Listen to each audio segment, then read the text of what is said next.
এক পুরুষে গড়ে ধন আরেক পুরুষ খায়, পরের পুরুষ এসে দেখে খাওয়ার কিছু নাই। কেননা টেকসই উন্নয়নের সংজ্ঞায় সবচেয়ে গুরুত্বপূর্ণ দিকটি হলো বর্তমানে চাহিদা পূরণ করে ভবিষ্যৎ প্রজন্মের চাহিদা পূরণের জায়গাটি অক্ষুণ্ণ রাখা। কিন্তু তাদের দেখানো উন্নয়নের প্রেসক্রিপশনে এ বিষয়ে সুনির্দিষ্ট কোনো দিক নির্দেশনা নেই। বলা হয়ে থাকে, কৃষক বাঁচলে বাঁচবে দেশ, হবে সোনার বাংলাদেশ। মাননীয় মডারেটর, এখনো দেশের অধিকাংশ মানুষ কৃষিকে আঁকড়ে ধরে জীবিকা নির্বাহ করছে। কিন্তু কথা হলো, দেশের এই সিংহভাগ কৃষিজীবী মানুষকে মানসম্মত শিক্ষায় শিক্ষিত ও কৃষিজ্ঞানে প্রশিক্ষিত করে গড়ে তুলতে না পারলে একদিকে যেমন কৃষি উৎপাদন বৃদ্ধি করা সম্ভব হবে না, অন্যদিকে অপরিকল্পিতভাবে রাসায়নিক সার ও কীটনাশক ব্যবহার করায় প্রাকৃতিক পরিবেশ ও জীববৈচিত্র্য চরমভাবে ধ্বংস হয়ে যাবে, যা টেকসই উন্নয়নে বড় বাধা। তাই আমাদের বক্তব্য হলো, মাননীয় মডারেটর, কৃষিজ উৎপাদন বৃদ্ধি ও প্রাকৃতিক বিপর্যয় রোধ করে টেকসই উন্নয়ন নিশ্চিত করতে শিক্ষা খাতে আরও বেশি বিনিয়োগ করে শিক্ষা ব্যবস্থায় কিছু কৃষি বান্ধব পদক্ষেপ গ্রহণ করতে হবে। আর সেই পদক্ষেপগুলো হলো: 1. কৃষি গবেষণায় বরাদ্দ বাড়াতে হবে। 2. কৃষি শিক্ষার প্রসারে আরও বেশি কৃষি বিশ্ববিদ্যালয় স্থাপন করতে হবে। এবং 3. কৃষকদেরকে প্রশিক্ষণের আওতায় এনে প্রশিক্ষিত জনশক্তি হিসেবে গড়ে তুলতে হবে। আর তার জন্য শিক্ষাক্ষেত্রে অধিক বিনিয়োগের কোনো বিকল্প নেই। লক্ষ্য করুন প্রতিপক্ষ, সাম্প্রতিক সময়ে বিশ্ব ব্যাংকের এক জরিপে দেখা গেছে বাংলাদেশের মোট জনসংখ্যার 70 ভাগেরই বয়স 32 বছরের নিচে, যাকে বলা হয় ডেমোগ্রাফিক ডিভিডেন্ড। মাননীয় মডারেটর, আমরা বিশ্বাস করি ডেমোগ্রাফিক ডিভিডেন্ডে এই সুবিধা ভোগ করে আমরা খুব দ্রুত উন্নত দেশে পরিণত হব এবং দারিদ্র্যের হারও হয়তো সাময়িকভাবে কমবে। কিন্তু মাননীয় মডারেটর, আমাদের পরবর্তী প্রজন্ম যদি সেই অর্জন ধরে রাখতে না পারে, তাহলে সবকিছু অর্থহীন হয়ে পড়বে, যেমনটি হয়েছে নাইজেরিয়ায়। অথচ মাননীয় মডারেটর, আমরা যদি সিঙ্গাপুর কিংবা মালয়েশিয়ার কাছ থেকে শিক্ষা নিয়ে শিক্ষা খাতে অধিক বিনিয়োগ নিশ্চিত করতে পারি, তাহলে মানসম্মত শিক্ষা ও প্রশিক্ষণের মাধ্যমে দক্ষ জনসম্পদ তৈরি হবে এবং অর্জিত হবে টেকসই উন্নয়ন।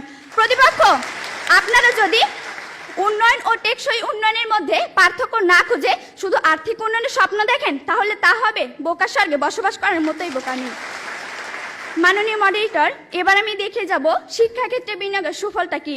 লক্ষ্য করুন প্রতিপক্ষ, শিক্ষা এমন একটি খাত যার কাজ হলো দক্ষ জনশক্তি গড়ে তুলে পুঁজির সঞ্চালন ঘটানো। এ প্রসঙ্গে নোবেল বিজয়ী অর্থনীতিবিদ আর্থার শুলজ বলেছেন, প্রাথমিক শিক্ষায় বিনিয়োগ করা সম্পদের সুফল ফেরত আসে 35%, মাধ্যমিক শিক্ষায় 20% এবং উচ্চশিক্ষায় ফেরত আসে 11%।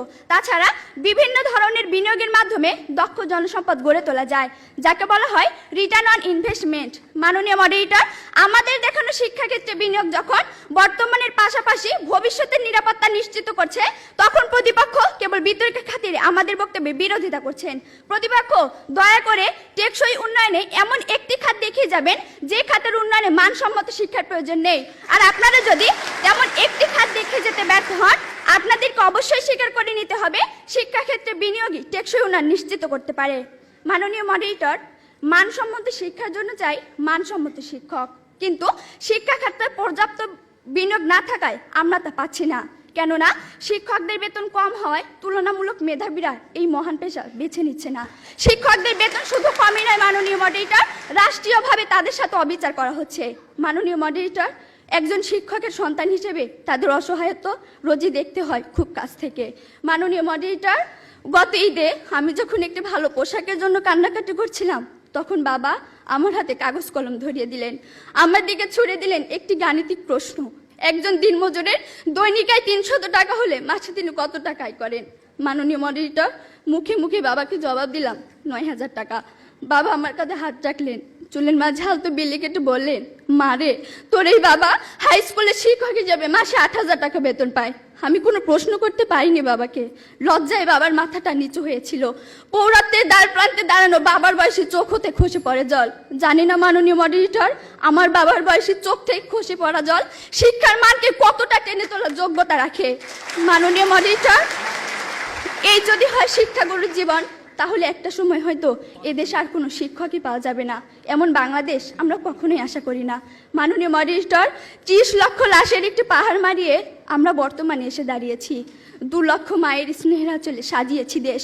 প্রতিপক্ষ, বঙ্গবন্ধুর স্বপ্ন, লাখো শহীদের প্রত্যাশা আর বীর জননীর ত্যাগের প্রতিদান দেওয়ার এখনই সময়।